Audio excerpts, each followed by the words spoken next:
Alain Michel. Je m'appelle Jimé Kanté, je suis natif de Kita dans la première région du Mali. Je suis né dans une famille très modeste et très jeune, j'ai perdu mon papa. J'ai été élevé par une maman très dynamique qui m'a appris tout ce que je sais aujourd'hui, y compris tresser, faire de la cuisine et beaucoup d'autres choses qu'habituellement que les femmes font.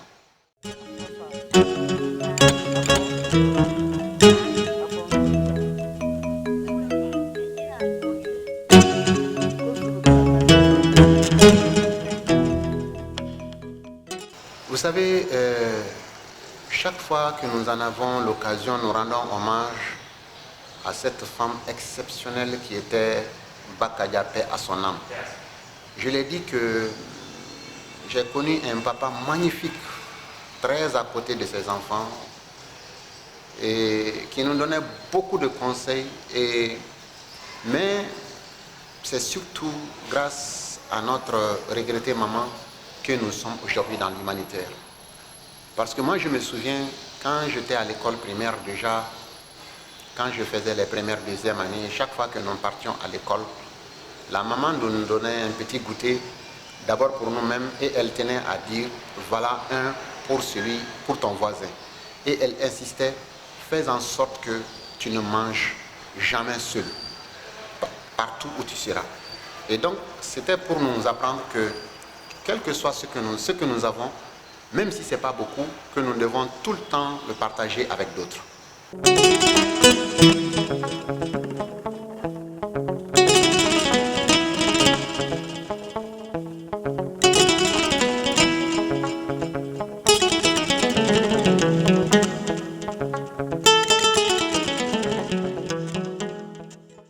Et les vêtements que nous avions, nous avons grandi alors qu'elle recueillait sous son toit beaucoup d'enfants vulnérables, de familles vulnérables. Elle les récupérait chez nous et nous partagions tout, vêtements, lits et tout avec ses enfants. Donc je pense que cela a un peu, explique un peu pourquoi nous sommes dans l'humanitaire.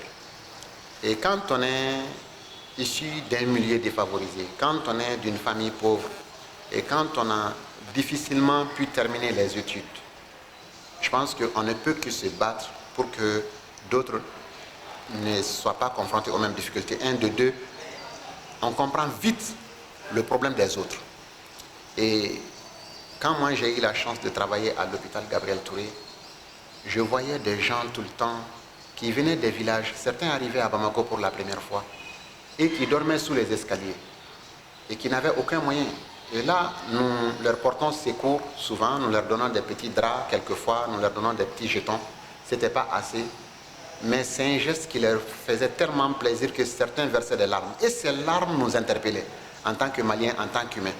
On dit, nous avons un salaire, nous sommes bien portants, nous sommes jeunes, nous pouvons nous battre, nous pouvons nous organiser en association pour porter secours à ces personnes-là. Donc c'est comme ça qu'est venue l'idée de créer AGSS Mali, tout ce qui touche à la santé et à la solidarité. C'est comme ça que l'association est née et Dieu merci, aujourd'hui, elle fait des miracles.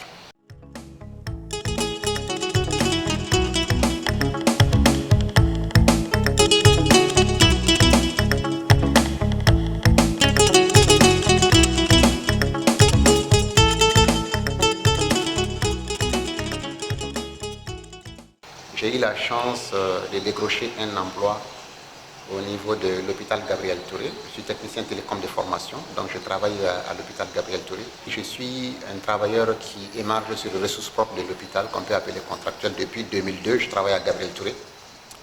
Et j'ai, avec beaucoup d'amis, créé une association qu'on appelle AGSS Mali, Association Globale Santé Solidarité Mali. Et j'ai été désigné comme président depuis sa création. Et voilà, aujourd'hui, je préside cette association qui fait beaucoup de choses au Mali.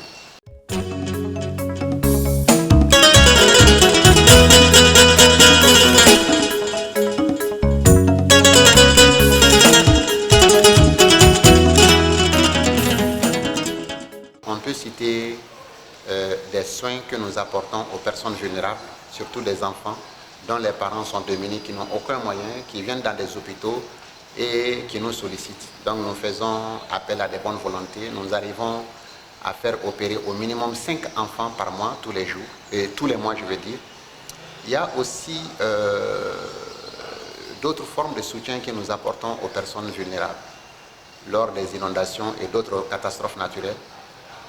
Par exemple, quand les déplacés, quand il y a eu ces conflits au centre du Mali et que beaucoup sont venus se réfugier au Garbal, à Bamako, nous avons été là. Lorsqu'il y a eu des inondations l'année dernière et que des maisons sont tombées, des familles ont été mises dehors, nous avons été là. Régulièrement, nous faisons appel aux gens pour donner du sang afin de pouvoir sauver des personnes qui en ont besoin. Lors des récents événements du 10, nous avons fait appel aux bonnes volontés et nous avons pu récolter beaucoup de poches de sang que nous avons mis à la disposition de la banque de sang. Nous apportons des vêtements dans des villages reculés. Nous organisons ce qu'on appelle des consultations populaires médicales spécialisées gratuites, c'est-à-dire que nous prenons des médecins que nous amenons dans des villages très reculés souvent. Nous organisons des consultations médicales, nous leur offrons des médicaments et par la même occasion, nous leur donnons des vêtements, des chaussures, des jouets aux enfants et beaucoup d'autres choses. Nous intervenons dans des couples pour régler des différends, également entre des frères et pour souvent les réconcilier. Donc franchement, mais ce qu'on peut retenir et ce qui sort tout de suite à l'œil, qui frappe tout le monde, que tout le monde voit, c'est les soins de santé que nous apportons aux personnes vulnérables. Ok, merci beaucoup. Ça va.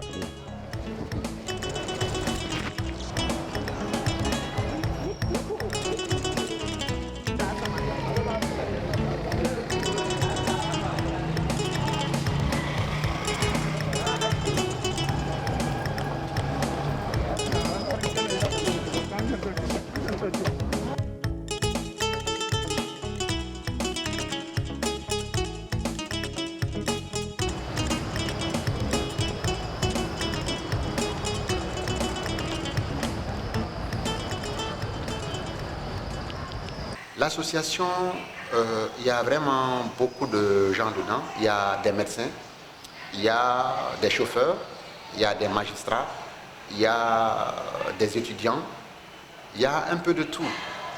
Et moi, j'ai été choisi comme président, et certainement parce que l'un des slogans de l'association, c'est « Et sur leur visage réapparaît un sourire ». Et les membres de l'association trouvent que je suis quelqu'un de drôle, que je sais faire rire, donc ils disent que bon voilà, toi tu vas t'occuper de diriger cette association et tu vas faire en sorte que les gens autour de toi rient tous les jours et tout le temps. Et qu'on les fasse sourire, qu'on les fasse rire, et soit peut-être avec des dons ou peut-être avec des mots. En tout cas, c'est comme ça, nous sommes nombreux, il y a beaucoup de gens au sein de cette association. Il y a des membres fondateurs, il y a des membres actifs, il y a des membres bienfaiteurs, c'est-à-dire ceux qui, sans appartenir à la direction de l'association, régulièrement apportent des dons et chaque fois que nous faisons appel.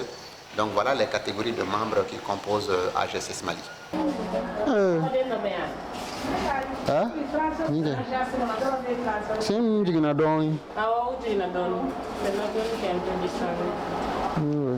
On continue avec le traitement. Ah, d'accord. C'est un peu délicat. Ah? Là, c'est un peu délicat. Oui. Mais à l'état... Personne ne peut estimer le nombre de personnes que nous parvenons à toucher par jour seulement. À plus forte évaluer cela sur un mois, sur un an, sur 10 ans, ce n'est pas possible. Tellement nous touchons beaucoup de gens et nous touchons certaines personnes sans pourtant les voir. Ça, c'est dû à certaines de nos activités. Par exemple, nous racontons des histoires de vie et qui, de l'autre côté de l'Atlantique, arrivent à inspirer certains. Et c'est ça l'objectif. Donc, combien de personnes nous touchons, c'est difficile à évaluer. Mais directement, on peut dire qu'une trentaine de personnes est touchée par les actions de AGSS Mali tous les jours. Et quand je dis une trentaine de personnes, nous connaissons bien la famille malienne. Lorsque un enfant arrive, l'enfant arrive d'abord avec sa maman, très généralement. Mais lorsque nous arrivons à soulager cet enfant, ce n'est pas que la maman qui est contente. Derrière cet enfant, il y a des grands-parents, il y a des frères, il y a des sœurs, il y a une famille. Donc nous arrivons à toucher cette famille-là. Et imaginez que le minimum de personnes à qui nous apportons un soutien quotidiennement, c'est au moins 10. Au moins 10 enfants. Les matins, quand nous arrivons, nous commençons d'abord à payer les ordonnances du jour. Le bureau, vous trouverez qu'il est rempli de gens qui sont dans le besoin, qui veulent vraiment un peu, et nous arrivons à les soulager. Donc il y a ça, il y a aussi beaucoup d'autres activités, et sincèrement, il est difficile d'estimer le nombre de personnes que nous touchons.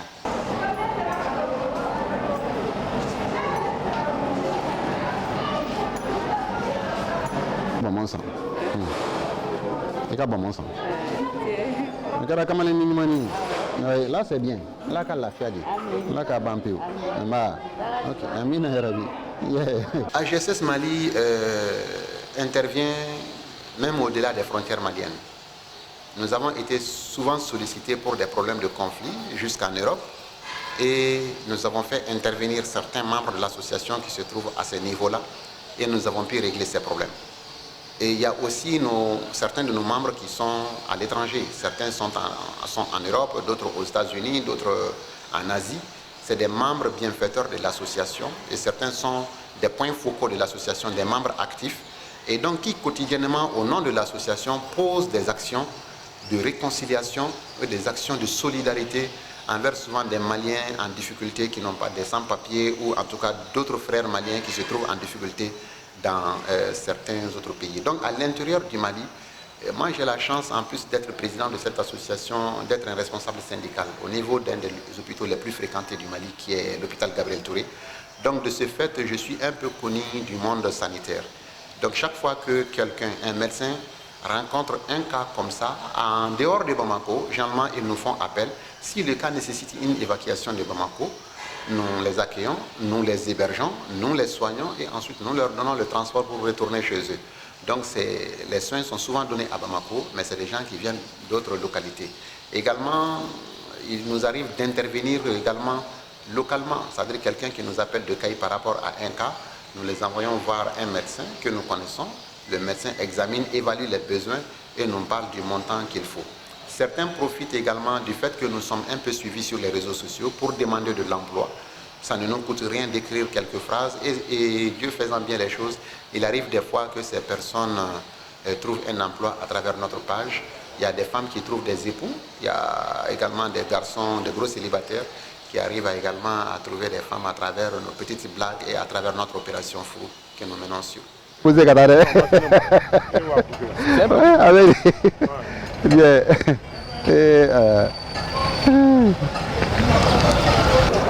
Grand chef.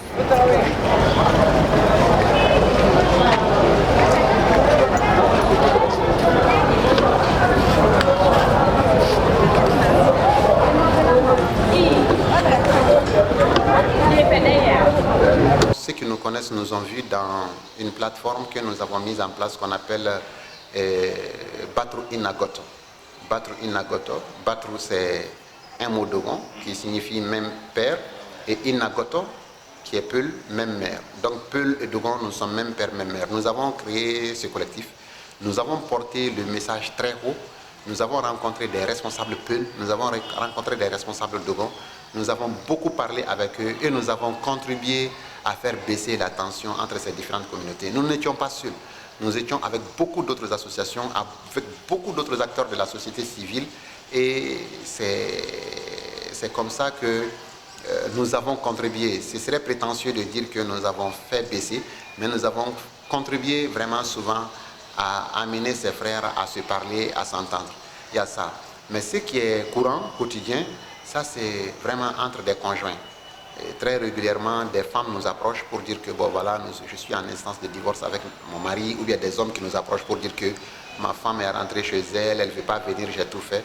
Donc voilà, nous nous appuyons souvent sur des imams, sur des notabilités, et sur des communicateurs traditionnels et sur d'autres personnalités pour intervenir et ramener ces couples-là vraiment à renoncer à leur projet de divorce. Et Dieu sait combien de mariages nous avons pu sauver. Il y a aussi le cas d'une famille qui nous a beaucoup impressionnés. C'était deux frères qui ne se parlaient pas depuis des années. Et tout le monde avait vraiment intervenu entre eux. Grâce à notre ténacité, pendant un mois de carême et pendant 27 jours, nous avons intervenu et nous avons pu réconcilier ces deux frères-là. Et encore aujourd'hui, chaque fête, ces deux frères avec leurs enfants nous rendent visite pour aller nous saluer et nous remercier pour le geste que nous avons fait, d'autant plus que 3 jours après leur réconciliation, leur pauvre maman qui nous avait approché est décédée. Donc cela fait qu'ils ont beaucoup d'estime pour nous et nous avons des résultats de ce genre à notre actif.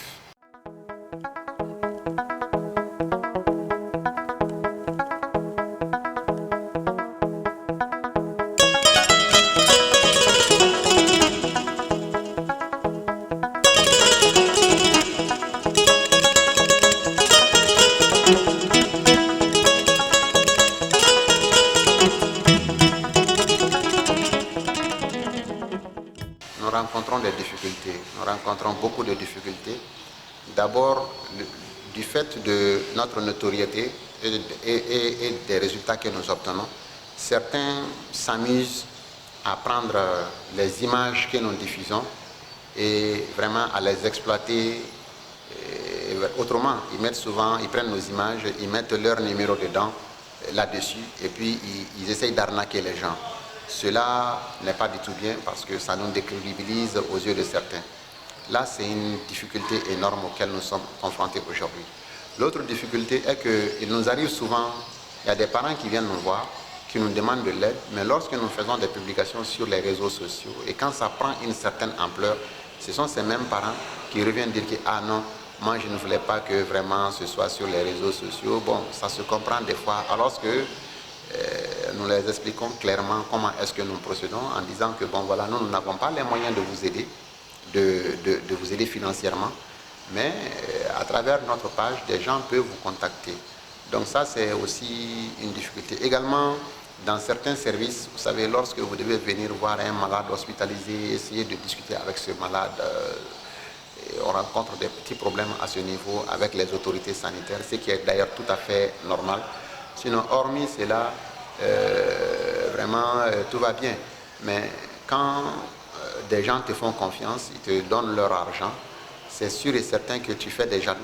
Donc, il y a certains jaloux aussi qui s'amusent de temps en temps vraiment à nous traiter de tous les noms d'oiseaux, en oubliant que le fait de nous décrédibiliser, peut-être que ce n'est pas à nous qu'ils font mal, mais ça réduit les chances des personnes à qui nous pouvions apporter un sourire.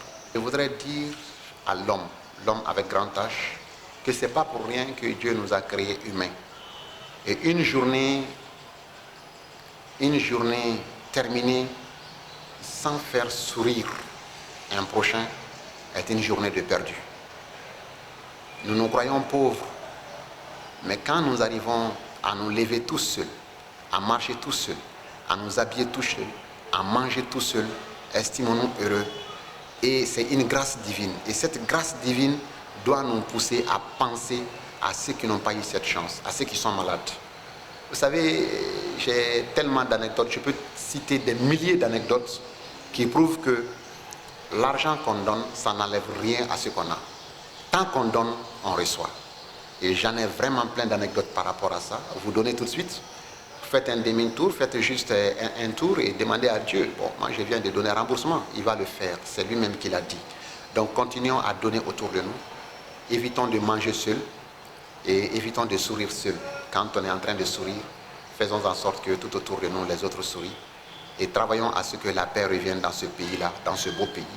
Faisons en sorte que tout ce qui fait nos valeurs, les cousinages à plaisanterie, les balimaya, les teria, soit rehaussé. Et c'est dans ça que nous allons nous en sortir, et tous ensemble.